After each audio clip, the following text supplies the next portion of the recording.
বলো তো আজকে কি রান্না করতেছি। তরকারি যেমন আমরা সবসময় কষিয়ে রান্না করি না, ঠিক তেমনি আজকে মাছটাকে কষিয়ে রান্না করব। তো প্রথমে আজকে আমি বেশি করে পেঁয়াজ বাটাটা দিয়ে তেলে একটু ব্রাউন কালার করে ভেজে নিয়েছি। তারপরে এখানে মাছটাকে এখন মশলার সাথে কষিয়ে নিব। কষিয়ে নিয়ে আজকে তরকারি ছাড়াই এই মাছটাকে আমি রান্না করব। তো এইভাবে রান্না করলে কিন্তু খেতে অনেক বেশি টেস্টি হয়, অনেক বেশি মজা লাগে। তো একটু হলেও ট্রাই করে দেখবেন। তো আমি কিন্তু প্রায় সময় এভাবে রান্না করে থাকি আমার হাজব্যান্ডের জন্য। আমার হাজব্যান্ড এভাবে মাছ খেতে খুবই বেশি পছন্দ করে। উনি কিন্তু সবজি দিয়ে তরকারি খায় না, এমন একটা জামাই কপালে জুটছে, কখনো একটু সবজি দেওয়া তরকারি খেতে পারি না। সবসময় ওনার জন্য বুনা বুনা বুনা, কী একটা অবস্থা। যাই হোক, ওই দুঃখের কথা বলে তো আর লাভ নাই।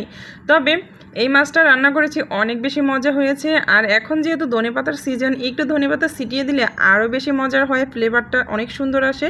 তো কেমন লেগেছে অবশ্যই বলে যাবে কিন্তু।